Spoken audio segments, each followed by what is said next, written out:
23వ అందరం కలిసి చదువుదాం. కీర్తన 23 అందరం కలిసి చదువుదాం. స్తుతియాగం అర్పించేవాడు నన్ను మహిమపరుచుచున్నాడు. నేను వానికి దేవుని రక్షణ కనపరుచున్నట్లు వాడు మార్గము సిద్ధపరుచుకున్నాడు. ప్రభు సాయం నిమిత్తం చిన్న ప్రార్థన చేస్తాం. పరిశుద్ధుడైన తండ్రి, ప్రేమ నమ్మకం గల పరలోకపు తండ్రి, రోజునములో ఉదయకాలం సంఘముగా నీ యొక్క రక్తముతో కడుగున్నటువంటి ప్రజల మధ్యన మేమందరము సంఘముగా కూడి నిన్ను ఆత్మతో సత్యముతో ఆరాధించుటకు నన్ను మమ్మల్ని అందరినీ సమావేశపరిచినందుకు వందనాలు. ప్రభావ మాకు కాదు, ప్రభావ మాకు కాదు, నీ కృపా సత్యములను బట్టి నీ నామమునకే మహిమ కలుగునుగా. ప్రభావ సకల ఆశీర్వచన స్తోత్రములకు మించిన నీ ఘనమైన నామమును బట్టి నీకు వందనాలు. ఈ ఉదయకాలం ప్రభావ మేము నిన్ను ఎలాగున స్తుతించాలో, ప్రభావ మేము ఎలాగున నిన్ను అర్థం చేసుకోవాలో, ఈ మంచితనము అర్థం చేసుకునే మనసు మాకు దయచేయి. మా మనోనేత్రములను తెరువు. వచ్చిన ప్రియులందరినీ బట్టి నీకు వందనాలు. మేము ఏం నేర్చుకోవాలో మాకు బోధించి, నీ మంచితనము నీ సత్యము గ్రహించే మనసు మాకు దయచేయండి. వచ్చిన ప్రియులందరినీ బట్టి నీకు వందనాలు. ఎవరైతే మార్గ మధ్యంలో ఉన్నారో అందరినీ క్షేమంగా నడిపించండి. ఈ ప్రాంగణం అంతటిలో మమ్మల్ని అందరినీ నీ కలువరి శిలువ రక్తదారుల కిందకి నన్ను మమ్మల్ని అందరినీ తీసుకొస్తూ మీ ఆధిపత్యము కింద, మీ శిరసత్వము కింద నన్ను మమ్మల్ని ఉంచుకొని నడిపించి ఈ కోడికను ఆశీర్వాదకరంగా చేసి నడిపించి సాయం చేయమని, నీ మాటలు మాకు దయచేయమని, నీ సిలువ చాటు నన్ను మరుగు చేసుకోమని, ఏ యోగ్యత ఏ అర్హత లేనటువంటి వాడిని ఒప్పుకుంటున్నాను. అనుగ్రహించము, కృప దయచేయము. నీ మాటలు మాకు అనుగ్రహించి మీ నామాన్ని మహిమపరుచుకున్నామని వందనము చెల్లిస్తూ ముందున్న సమయం దీవెనకరంగా చేసి నడిపించి సహాయపడమని యేసుక్రీస్తు ప్రభు నామమున ప్రార్థించి స్తుతించి అడిగి వేడుకుంటున్నాం తండ్రి. అందరికి ప్రైజ్ లార్డ్. అందరూ బాగున్నారా? కొత్త సంవత్సరం 2వ ఆదివారం అందరూ బాగున్నారని ఆశిస్తున్నాను. ఇంకొకసారి మాట చూద్దాం. కీర్తన గ్రంథం 50వ అధ్యాయం 23వ వచనం. కీర్తన గ్రంథం 50వ అధ్యాయము 23వ వచనం. స్తుతియాగం అర్పించేవాడు నన్ను మహిమపరుచుచున్నాడు. నేను వానికి దేవుని రక్షణ కనపరుచినట్లు వాడు మార్గము సిద్ధపరుచుకునేను. మనమందరము ఇక్కడికి నడిపించబడ్డాం. దేవుని ఆత్మ ద్వారా నడిపించబడ్డాం. రక్షించబడినటువంటి వ్యక్తి దేవుణ్ణి స్తుతించాలి, దేవుణ్ణి కనపరచాలని ఉదయకాలము పరుగున దేవుని మందిరానికి నడిచి ఆయన్ను కనపరచాలని మందిరానికి నడిపించుకొని వచ్చాడు. ఇప్పుడు మనం ఇక్కడికి వచ్చాము. ఇక్కడికి వచ్చిన తర్వాత ఆయనను ఏం చేయాలి, ఆయనను ఎలాగో మనం స్తుతించాలి అనే విషయాలు కొన్ని ఈ ఉదయకాలం నేర్చుకుంటాం. స్తుతియాగం అర్పించువాడు నన్ను మహిమపరుచుచున్నాడు. అర్పించువాడు ఏం అర్పించాలి? మనము స్తుతియాగం అర్పించాలి, దేవునికి స్తుతి చెల్లించాలి. బైబిల్లో ఏముందంటే దేవునికి తర్వాత ఇంకేముంది? కైసరికి ఉందండి. దేవునికి చెల్లించాలి, కైసరికి చెల్లించాలి. దేవునికి ఇవ్వాల్సింది దేవునికి ఇవ్వాలి. దేవుణ్ణి ఎలాగున మనం మహిమపరచగలుగుతామంటే స్తుతియాగం అర్పించుట ద్వారా ఆయనను మనం మహిమపరచవచ్చు. ఈ దావీదు భక్తుడు కీర్తన 51వ అధ్యాయంలో ఇదే పక్కన ఈ అధ్యాయంలో ఈ విధంగా రాసించాడు. చూడండి 16వ వచనంలో, నీవు బలిని కోరువాడు కావు, కోరిన ఎడల నేను అర్పించుదును. దహన బలి నీకు ఇష్టమైనది కాదు, విరిగిన మనస్సే దేవునికి ఇష్టమైన బలులు. దేవా, విరిగి నలిగిన హృదయం నీవు అలక్ష్యము చేయవు. నువ్వు బలిని కోరుకునే దేవుడు కావు. ఒకవేళ నువ్వు బలిని కోరేటట్లయితే నేను అర్పిస్తాను దాన్ని. దహన బలి నీకు ఇష్టమైనది కాదు, విరిగిన మనస్సే దేవునికి ఇష్టమైన బలులు. విరిగి నలిగిన హృదయము నీకు అలక్ష్యము చేయవు అని రాయబడింది. పాత నిబంధనలో బలులు అర్పిస్తూ వచ్చినారు. బలి దేనికి అని అంటే, బలులు ఎన్ని రకాలు ఉన్నాయంటే 5 రకాలు. దహన బలి, నైవేద్య బలి, సమాధాన బలి, పాప పరిహారార్థ బలి, తర్వాత ఇంకొకటి ఉంది ప్రాయశ్చిత్తం చేసే బలి. కాబట్టి ఇప్పుడు ఈ బలులన్నీ ఎందుకు అర్పిస్తాము అని అంటే, చూడండి, బలులు హెబ్రీ పత్రిక 7వ అధ్యాయంలో ఒక మాట రాయబడింది. 28వ వచనం. హెబ్రీ పత్రిక 7వ అధ్యాయము 28వ వచనం.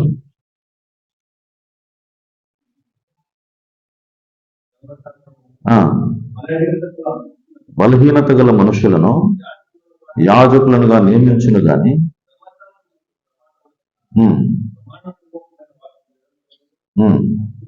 సంపూర్ణ సిద్ధి పొందిన కుమారుని నియమించిన కనుక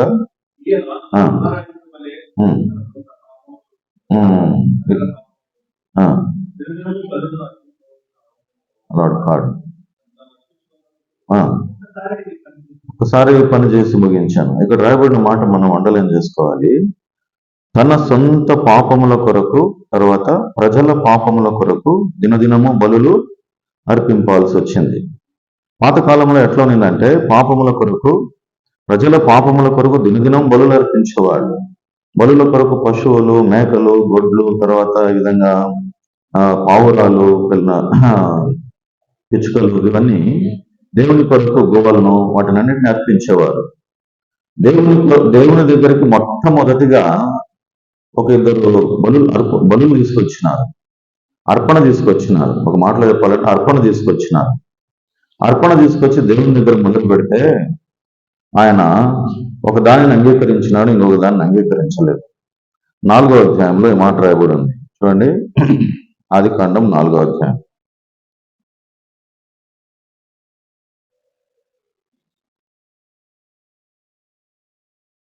3-4 వచనాలు.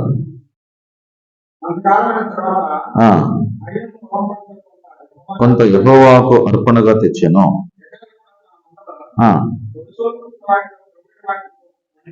కొని తెచ్చాను, అర్పణను లక్ష్య పెట్టాను. లక్ష్య పెట్టలేదు. ఇప్పుడు 2 అర్పణలు దేవుని దగ్గర తీసుకొచ్చినారు.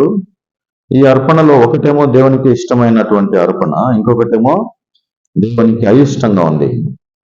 ఈ ఇష్టమైనటువంటి అర్పణ ఈ హేబేలు శ్రేష్టమైనవి తీసుకొచ్చినాడని రాయబడి ఉంది ఒక చోట. ఒక అర్పణ దేవుడు అంగీకరించినాడు, ఇంకొక అర్పణ దేవుడు అంగీకరించలేదు. ఏమి తేడా, ఈ వ్యత్యాసం ఎందుకు ఇట్లా వచ్చింది అనంటే, దాని వివరణ చక్కగా ఇక్కడ రాయబడి ఉంది. 1 యోహాను పత్రిక 3వ అధ్యాయము 12వ వచనంలో దాని వివరణ రాయబడింది. ఎందుకు దేవుడు అంగీకరించినాడు, ఒకరిని అంగీకరించినాడు, ఇంకొకరిని అంగీకరించలేదు అని అంటే, 1 యోహాను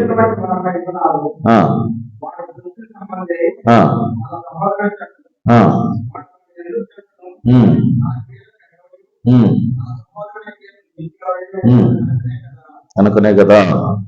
ఎందుకు అతని అర్పణ అంగీకరించలేదు దేవుడు? తను ఏం చేస్తున్నాడంటే, క్రియలు చెడ్డవి, తన క్రియలు చెడ్డవి, తను దుష్టుని సంబంధి అని రాయబడింది. అందుకనే అంగీకరించబడలేదు, ఈ అర్పణ అంగీకరించబడలేదు. ఇతను మనస్ఫూర్తిగా అర్పించినాడంట. ఎవరు? హేబేలు.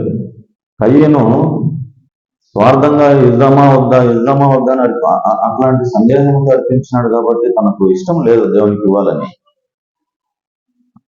ఇప్పుడు మనమైతే ఎట్లాంటి వాటిని అంగీకరిస్తాము? దేవుని దగ్గరికి వీళ్ళిద్దరు అర్పణలు తీసుకున్నారు. ఎలాంటిది అంగీకరించబడదంటే, దేవుని దగ్గర మనం ఒకవేళ అర్పణ తీసుకున్నాం అనుకో, ఆయన ఎలాంటి వాటిని అంగీకరించడనంటే, మలాకీ గ్రంథంలో ఒక మాట రాయబడింది. చూడండి, మలాకీ గ్రంథం 1వ అధ్యాయము 8-9 వచనాలు. 8వ వచనం. గుడ్డిదానిని తీసుకొని, ఇప్పుడు దేవుని దగ్గరికి ఎవరైనా గుడ్డిదాన్ని తీసుకుంటారా? బలిగా అర్పించేటప్పుడు తీసుకోరు. గుడ్డిదానిని తీసుకొని బలిగా అర్పిస్తే అది అంగీకరించకూడదు. తర్వాత కుంటిదానినైనను, కుంటిదాని రోగము గలదైనను దోషము కాదా? నువ్వు ఇచ్చిన ఎడల నీకు దయ చూపునా, నేను అంగీకరించునా అడుగుచున్నాడు. కాబట్టి ఇట్లాంటివన్నీ దేవునికి ఇష్టం లేదు. మనస్ఫూర్తిగా ఇచ్చే మనసు లేదు తనకు. కయ్యనుకు గుడ్డి వాటిని, కుంటి వాటిని, రోగము గల వాటిని అర్పిస్తే నువ్వు ఒప్పుకుంటావా? నీకేమన్నా కుంటిదాన్ని గుడ్డిదాన్ని అట్లా ఇస్తే ఒప్పుకుంటావా? తీసుకుంటావా? అట్లాంటివి అంగీకరించబడవు. అయితే దాని వెనకాల ఇంకొక 9వ వచనం రాయబడింది. చూడండి, దేవుడు మనకు కటాక్షము చూపునట్లు ఆయనను శాంతపరచుడి, మీ చేతనే కదా అది జరిగను. ఆయన మిమ్మల్ని బట్టి ఎవరినైనా అంగీకరించునా అని సైన్యములకు అధిపతి యెహోవా అడుగుచున్నాడు. శాంతపరచడానికి, పాపముకు పరిహారం పొందడానికి అప్పుడు బలులు అర్పిస్తా వచ్చినారు. పాత నిబంధన గ్రంథంలో దేవుడు సమూయేలు గ్రంథంలో ఒక మాట రాసి పెట్టాడు. ఏమన్నంటే, దేవుడు బలిని కోరువాడు కాడు అని రాయబడింది 15వ వచనంలో, 15వ అధ్యాయంలో, మొదటి సమూయేలు గ్రంథం. చూడండి, మొదటి సమూయేలు గ్రంథం చదవండి. 15:22. 15:22.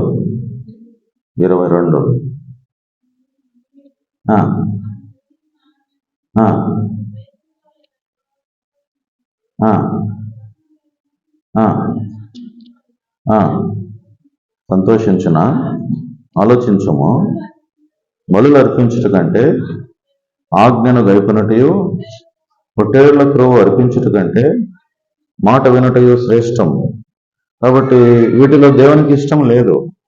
బలులు అర్పించుట కంటే బలులు అర్పించే విషయంలో దేవునికి ఇష్టం లేదు. కానీ దేవుని ఇష్టం ఎందులో ఉందంటే మాట వినే విషయంలో దేవుడు సంతోషిస్తున్నాడు.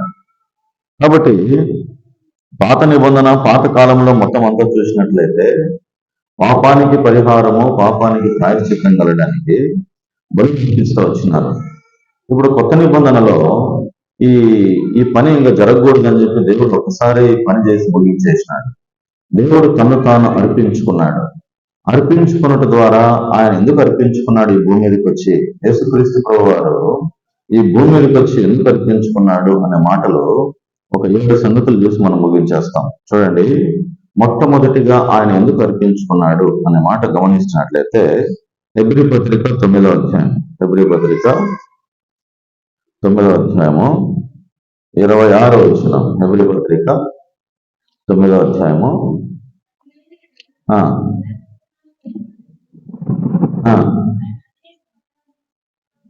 వచ్చును.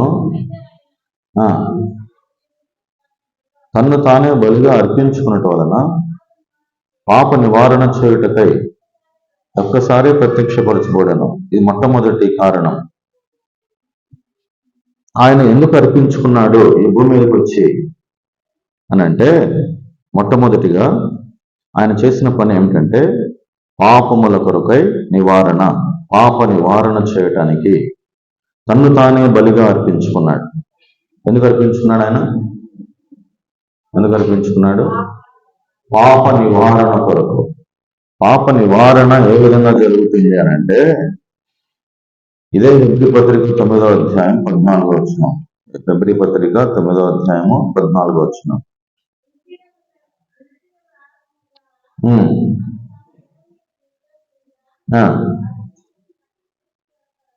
క్రీస్తు రక్తం ఏమర్పించబడింది? పాప నివారణ కొరకై ఏమర్పించబడింది? క్రీస్తు రక్తం అర్పించబడింది. ఈ పరిశుద్ధమైన పుణ్యమైన రక్తము నీ కొరకు నా కొరకు సిలువలో కార్చబడింది.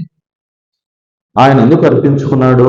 ఆయన అర్పణగా ఎందుకు ఈ భూమి మీదకి వచ్చాడు? ఆయన ఎందుకు అర్పించుకున్నాడంటే, మొట్టమొదటిగా ఆయన పాప నివారణ చేయటానికై అర్పించుకున్నాడు. రెండవ కారణం చూడండి, గలతీ పత్రిక 1వ అధ్యాయం 4వ వచనం. గలతీ పత్రిక 1వ అధ్యాయం 4వ వచనం. ఎందుకు ఆయన అర్పించుకున్నాడు?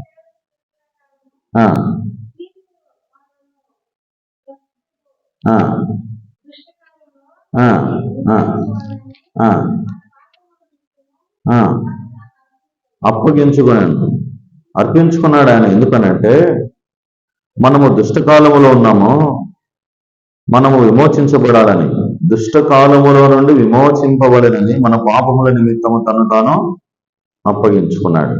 2 కారణాలు చూసినాం. పాప నివారణ యేసుక్రీస్తు ప్రభు రక్తం ద్వారా మనకు కలిగింది. పాప నివారణ పొందడానికే ఆయన అర్పించుకున్నాడు. తర్వాత రెండో విషయం గమనించినట్లయితే దుష్ట కాలములో నుండి విమోచించినాడు. మనమందరము దుష్టుని యొక్క చేతిలో ఉన్నాం.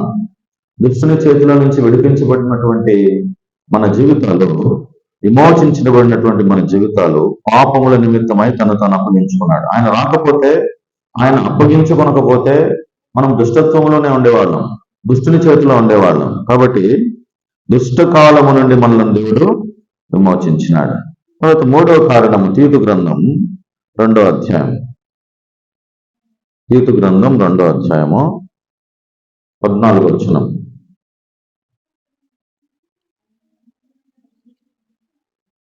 ఆ, ఆ, ఆ. అర్పించుకున్నాను. ఎందుకు అర్పించుకున్నాడు ఆయన? తన సొత్తుగా చేసుకోవటానికి. ఇంతకుముందు మనం ఎవరి సొత్తుగా ఉన్నామో, వాడి సొత్తుగా ఉన్నాం. దుష్ట సంబంధులం, దుష్టుని సంబంధులం, దేవుని ప్రజలముగా మనం ఒకప్పుడు దుర్మార్గులం, నీచులం, పనికిరాని వారం. ఇప్పుడు దేవుడు తన సొత్తుగా చేసుకున్నాడు. ఇది నా సొత్తు, ఇది నాది. సొత్తుగా చేసుకోవాలంటే ఏం అర్పించాలా? ఆయన విలువైన ప్రాణం పెట్టాడు, విలువైన రక్తము గార్చినాడు. ఇప్పుడు నువ్వు నేను ఎవరి సొత్తు? దేవుని సొత్తు, దేవుని భాగం మనమందరం.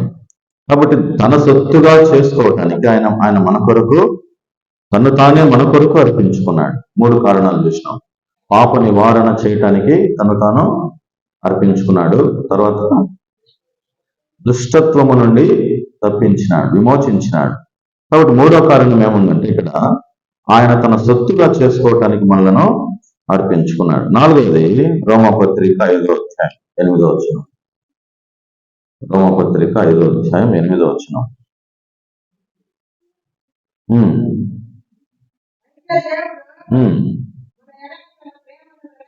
వెల్లడిపరుచున్నాడు. ఎట్లనగా ప్రేమను పంచుటకు అర్పించుకున్నాడు. చనిపోయినాడు, ఆయన అర్పించుకున్నాడు ప్రేమను చూపించడానికి, ఆ ప్రేమ యొక్క విలువను మనం తెలుసుకోవడానికి. ఆ ప్రేమ, దేవుని ప్రేమ ఎంత విలువైందంటే ఎవరు గుర్తించలేము. మనోనేత్రములు గుడ్డితనములో ఉన్నాయి.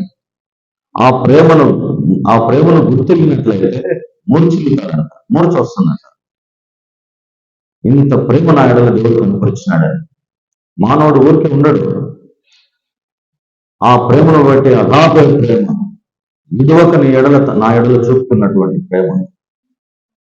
అందును బట్టి ఏమైందంటే ఆ ప్రేమను కనపరచడానికి 8వ వచనంలో తన ప్రేమను వెల్లడిపరుచున్నాడు. ఎట్లనగా మనం ఇంకనూ పాపులమై ఉండగానే క్రీస్తు మన కొరకు చనిపోయినాం. మన కొరకు చనిపోయినాడు, అప్పగించుకున్నాడు. నీ మీద దేవునికున్న మహాప్రేమ, కనికరం, దయ, వాత్సల్యత. ఈ రోజు ఒక ప్రేమ చూపిస్తే నూతనమైన ప్రేమ, నూతనముగా దినదినము వాత్సల్యత కూర్చుందంట. ఈ రోజు ఒక ప్రేమ ఉంటే రేపు ఇంకొక వింతైనటువంటి ప్రేమ అంట నీ మీద. మనిషికి ఇట్లా ఉండదు, ఇట్లాంటి ప్రేమ ఉండదు. ఎంతసేపు చూసిన ముఖాలు ఏం చేస్తారు? అసహించుకుంటారు మనిషి. అవునా కదా? కాబట్టి దేవునికి నీ మీద నా మీద ఏం కలుగుతుందంట? నూతనమైనటువంటి ప్రేమ పుట్టుకొస్తాం. What a wonderful love. ఆ ప్రేమకు మనము ఏమిచ్చినా రుణస్థులమే. విలువైన ప్రేమ చూపించటానికి 4 కారణాలు. ఏమి కారణాలు ఇవి? పాప నివారణ చేయటానికి ఆయన తను తాను అప్పగించుకున్నాడు, అర్పించుకున్నాడు. తర్వాత దుష్ట లోకముల నుండి విడిపించినాడు, దుష్టత్వము నుండి మనల్ని విడిపించినాడు. అందుకు ఆయన అర్పించుకున్నాడు. 3వదిగా తన సొత్తుగా చేసుకోవటానికి. మనం ఎవరి సొత్తుగా ఉన్నాం? సాతాను సొత్తుగా ఉన్నాము. అయితే ఇప్పుడు దేవుడు విడిపించినాడు, వెల ఇచ్చినాడు, కొన్నాడు. ఏం వెల ఇచ్చినాడు? ఎట్లా కొన్నాడు? ఆ రక్తముకున్నటువంటి విలువ ఎంత విలువైందంటే ఆ విలువ పెట్టి నిన్ను కొన్నాడు. రక్తము విలువ పెట్టుకున్నాడు. ఆ రక్తానికి నువ్వు విలకు చెల్లించలేవు. వారి ప్రాణ విమోచన కలిగిన బహు గొప్పది, ఎన్నటికీ తీరక అట్లుండాల్సిందే. మనం ఏమి ఇచ్చినా చెల్లించలేం. అది ఆయనకున్నటువంటి ప్రేమ. 4వదిగా ఏం చూసినాం మనం ఇక్కడ? ఆయన ప్రేమను కనపరచడానికి, ఆయన ప్రేమను పంచడానికి అర్పించుకున్నాడు. 1 పేతురు గ్రంథం 2వ అధ్యాయం 5వ కారణం. 1 పేతురు గ్రంథం 2వ అధ్యాయం 21వ వచనం. 1 పేతురు గ్రంథం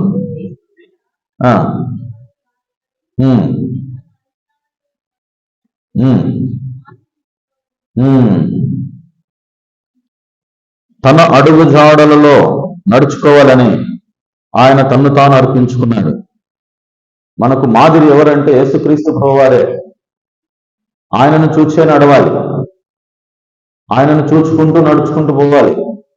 అప్పుడే ఈ మార్గం సులభమైపోతుంది, ప్రయాణం సులభమవుతుంది. లేకపోతే ఆయనను చూడకుండాను ప్రయాణం చేస్తే అలసిపోతావు, అలసట వచ్చేస్తుంది. ఆయనను చూస్తూ పోతే నీకు అలసట రాదు. ఆయన తన అడుగు జాడలలో మనం నడవాలని తను తాను అర్పించుకున్నాడు. మళ్ళీ చదవన్నమాట 2:21. క్రీస్తు కూడా మీ కొరకు బాధపడి తన అడుగు జాడలందు మాదిరి ఎంచిపోయాను. తన అడుగు జాడలలో మనం నడుచుకోవాలని తను తాను అర్పించుకున్నాడు. అప్పగించుకునేనని కింద రాయబడింది 23వ వచనములో. చూడండి, 23వ వచనం చదవండి. ఆయన దూషించబడి బదులు దూషింపలేదు, బెదిరింపక న్యాయముగా తీర్పు తీర్చి దేవునికి తను తాను అప్పగించుకున్నాడు. న్యాయముగా తీర్పు తీర్చి దేవునికి అప్పగించుకున్నాడు. ఆయన ఎందుకు అప్పగించుకున్నాడంటే ఆయన అడుగు జాడలో మనం నడవాలి. ఇప్పుడు మనం ఎవరు అడుగు జాడలో నడుస్తున్నాం? ఇంతకుముందు ఒకప్పుడు దుష్టుని అడుగు జాడలో నడుస్తున్నాం, ఇప్పుడు దేవుని అడుగు జాడల్లో నడుస్తున్నాం. అది దేవుని మహాకృప. కాబట్టి ఇది ఒక కారణం. ఇంకొక కారణం, 5 కారణాలు చూసినాం. ఇంకో 2 కారణాలు చూసి ముగించేస్తాం. 1 తెస్సలోనిక పత్రిక 5వ అధ్యాయము 10వ వచనం. 1 తెస్సలోనిక పత్రిక 5వ అధ్యాయము 10వ వచనం.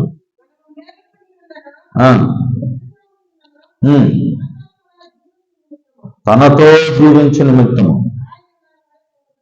ఆయన మన కొరకు ఎందుకు మృతి పొందినాడంట? ఎందుకు అప్పగించుకున్నాడు? ఆయన తనతో జీవించటానికి, తనతో సదాకాలం బ్రతకటానికి, తనతో ఎల్లప్పుడూ ఉండడానికి, తనతో ఎల్లప్పుడూ సదాకాలం జీవించడానికి తను తాను అర్పించుకున్నాడు. తనతో జీవించాలని, తనతో ఉండాలని ఆయన కోరుకున్నాడు. అందుకనే అర్పించుకున్నాడు ఆయన. తర్వాత ఇంకో చివరి కారణము ఎఫెసీ పత్రిక 5వ అధ్యాయం 2వ వచనం. ఎఫెసీ పత్రిక 5వ అధ్యాయము పరిమళ వాసనగా ఉండుటకు అప్పగించుకొనెను. ఎందుకు అప్పగించుకున్నాడు ఆయన? పరిమళ వాసనగా ఉండాలని. ఒకప్పుడు మన దగ్గర కంపు కొట్టే జీవితం, దుర్గంధముతో నిండిన జీవితం, పాపపు జీవితం, మలినమైన జీవితం. ఈ మలినమైన జీవితాన్ని తీసివేసి పరిమళ జీవితాన్ని దేవుడు ఇవ్వాలని ఆశపడ్డాడు. అందుకనే తన్ను తాను అర్పణముగాను బలిగాను అప్పగించుకొనెను. అందుకని ఒక పాట ఇట్లా ఉంటది, నన్ను నీకే అర్పించుకొందు నీదు మాటకు లోబడెదన్ నాతో మాట్లాడు. అర్పించుకోవాలి, మనం దేవుడికి అర్పించుకోవాలా. నువ్వు తప్ప నాకు ఇంకేం లేదని.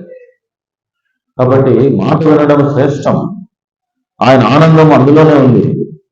ఆయన తనకు తానుగా బలి పశువుగా అర్పించుకున్నాడు. ఇంకా మనమేం బలి పశువు తీసుకొచ్చి, గోను తీసుకొచ్చి, పౌరాలను తీసుకొచ్చి అర్పించాల్సిన పని లేదు. పాప నివారణ కొరకై ఆయన తను తాను అర్పించుకున్నాడు. ఇంకా ఏముందంటే ఎన్ని కారణాలు చూసినాం? 7 కారణాలు చూసినాం. పాప నివారణ చేయటానికి తను తాను అర్పించుకున్నాడు. దుష్టుని చేతుల నుండి విడిపించడానికి తను తాను అర్పించుకున్నాడు. పరిమళ వాసనగా ఉండడానికి అర్పించుకున్నాడు. ఇంకేం అర్పించుకున్నాడు? తను తాను తన అడుగు జాడలలో నడవాలని, తనతో మనం ముందుకు సాగాలని, ఆయనతో అన్యోన్యంగా మనం ముందుకు పోవాలని, తన ప్రేమను వెలుగుపరచడానికి ఆయన అర్పించుకున్నాడు. ఇంకా ఇంకా ఎందుకు అర్పించుకున్నాడు ఆయన? ఆ? తన సొత్తుగా చేసుకున్నాడు, తనతో జీవించటానికి అర్పించుకున్నాడు, ఆయనతో బ్రతకాలని ఆయనకు ఆశ. కాబట్టి అబ్రహామును దేవుడు ఒక పరీక్ష పెట్టాడు. అబ్రహాము ఎక్కువగా కుమారుని ప్రేమిస్తాడా, నన్ను ప్రేమిస్తాడా అని పరీక్ష పెట్టాడు.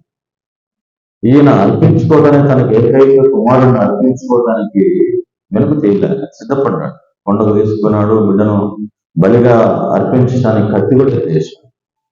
అది అర్పణ, నిజమైన ఆరాధన. ప్రభువా, ఒకప్పుడు పాపంలో ఉన్నాను, దుష్టత్వంలో ఉన్నాను, నీ చేతిలో ప్రభువా, దుష్టుని చేతిలో ఉన్నాను, బంధించబడిన వానిగా ఉన్నాను. అయితే నీ ప్రేమ, నీ కనికరము, నీ దయ, నీ వాత్సల్యత నా ఎడలు చూపించినావు, అమూల్యమైన విలువైన రక్తం పెట్టుకున్నావు, నన్ను నీ సొత్తుగా చేసుకున్నావు అని చెప్పి మనం ఆయన ఆరాధించాలి. దేవుడి వాక్యం దీవించిన దాకా మనం అందరం లేచి ఒక పాట పాడుతుండగా